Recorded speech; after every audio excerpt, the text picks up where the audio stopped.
Beat me in chess, and I'll marry you." The room went silent when he said it. It wasn't a joke. Not the kind of man who joked. The chandelier above the marble floor flickered softly as if even the light understood the weight of his words. Men in tailored suits froze mid-conversation. Women in glittering gowns exchanged glances, some amused, others uneasy. And standing near the edge of that grand hall, was her. A woman no one in that room truly saw. Until that moment. Before we go on with this interesting story, show your support and love to our channel to encourage more interesting stories by liking, sharing, commenting, and subscribing. We love you. Now back to our story. Her name was Amara. To them, she was just the maid. The quiet African woman who moved like a shadow through the mansion, cleaning, serving, observing, never speaking unless spoken to. But life had never been quiet for her. Long before she stepped into that luxurious world, Amara had survived storms most people would never understand. She had once been a university student, brilliant and full of dreams, studying mathematics with a passion that made professors take notice. But life shifted overnight. A child. A betrayal. A broken path. Left alone with her baby, no support, and no time to grieve the life she lost, Amara chose survival. She crossed continents, worked jobs beneath her potential, and eventually found herself employed in one of the most powerful households in the city. The home of Kang Min-jae. A man feared in business, and whispered about in darker circles. Min-jae didn't believe in luck. He believed in control. Every deal he made, every move he executed, it was calculated. Strategic. Ruthless when necessary. And chess was his sanctuary. The only game where he allowed someone to challenge him. But no one ever won. Not his executives. Not his rivals. Not even international players invited to entertain him. Until the night he spoke those words. It started casually. A gathering of elites. Investors, politicians, influencers, all gathered under one roof to celebrate another victory for Min-jae's expanding empire. A chessboard had been set up in the center of the hall, as it often was during such nights. A symbol of his dominance. He played. He won. Again and again. Then, in a moment of quiet arrogance, he leaned back in his chair, eyes scanning the room with that signature smirk. "Is there no one left," he said slowly, "who can give me even 5 minutes of challenge?" Laughter followed. Until his gaze stopped. Not on the guests. Not on the powerful men eager to impress him. But on Amara. She was clearing a glass from a nearby table, unaware of the attention now fixed on her. "You," he said. The room turned. Amara paused. "You've been watching," Min-jae continued. "Come." A ripple of discomfort passed through the guests. This wasn't normal. This wasn't how things worked. But Min-jae didn't repeat himself. Amara stepped forward. Not nervously. Not boldly. Just, calmly. "Do you play?" he asked. "A little," she replied. A few people chuckled. Min-jae smiled faintly. "Good. Then sit." She sat across from him. A maid. At his table. The air shifted. "Let's make it interesting," he said, leaning forward slightly. "If you beat me, I'll marry you." Gasps. Someone laughed, thinking it was a joke. But Min-jae didn't laugh. His eyes stayed locked on hers. Amara didn't react. "Do you accept?" he asked. She looked at the board. Then at him. "Yes." The game began. Move 1. Min-jae opened aggressively, as always. A strong, confident start meant to dominate the pace early. Amara responded. Not quickly. Not slowly. But with precision. Move 2. He advanced. Testing. Probing. She countered. Move 3. Something shifted. Min-jae's fingers paused for half a second longer than usual. His opponent wasn't reacting randomly. She was anticipating. The room grew quieter. People leaned in. Even those who didn't understand chess could feel something unfolding. Amara wasn't just playing. She was reading him. Every move he made, she mirrored with subtle control, guiding the board into a structure that looked simple, but was anything but. Min-jae adjusted. His expression sharpened. Now he was engaged. Move after move, the rhythm changed. He attacked. She absorbed. He pushed. She redirected. 3 minutes in. A murmur spread through the crowd. Something was wrong. Min-jae's pieces were no longer dominating. They were trapped. Amara's eyes never left the board. No emotion. No hesitation. Just clarity.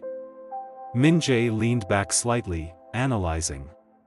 Then forward again. He saw it. Too late. Check, she said quietly. Silence. He moved his king. The only legal move. Amara adjusted one piece. Just one. Checkmate. 4 minutes. That was all it took. No one spoke. No one moved. The undefeated man had been defeated. By a woman no one had noticed. Min-jae stared at the board. Then slowly, he looked up at her. Not with anger. Not with disbelief. But with something far more dangerous. Interest. What's your name? He asked. Amara. He nodded once.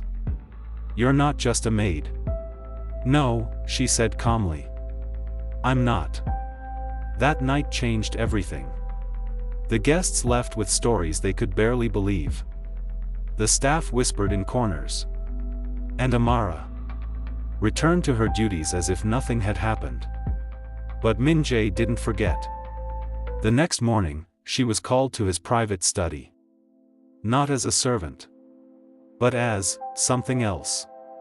Where did you learn to play like that? He asked. She hesitated for a moment. University, she said. Mathematics. His eyebrow lifted slightly. And now you clean floors? Life doesn't always follow equations, she replied.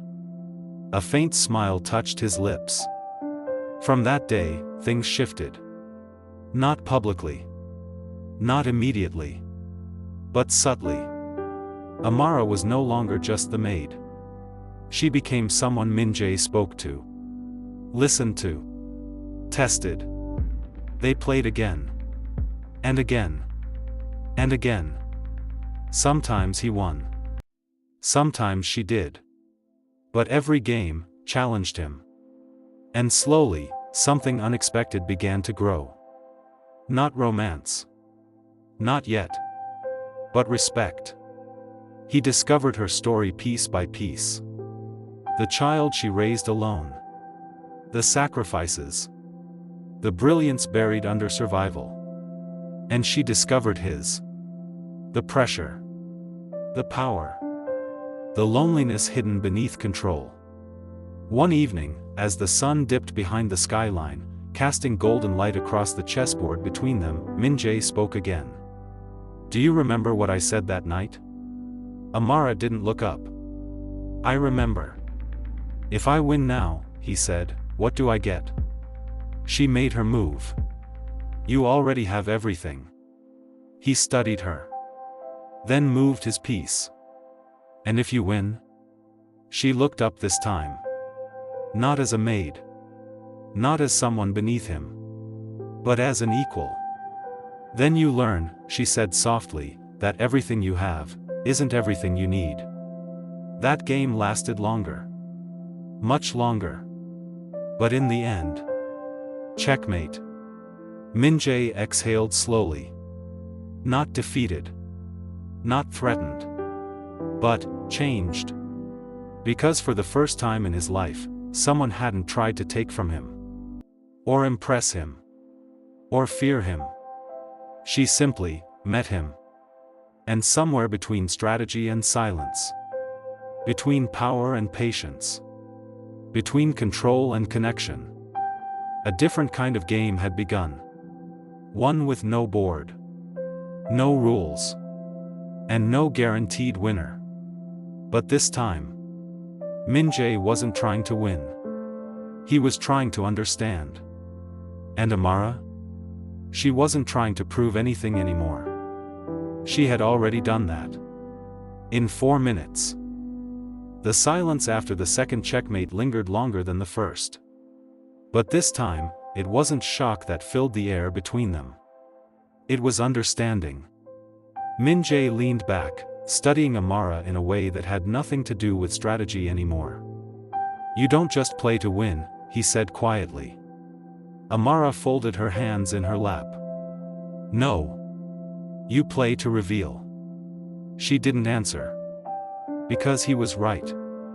Days turned into weeks. And something unspoken settled between them. Amara no longer moved through the mansion as a shadow. She moved with quiet presence. Still humble. Still reserved. But no longer invisible. And Min-jae. He changed in ways no one dared to comment on out loud.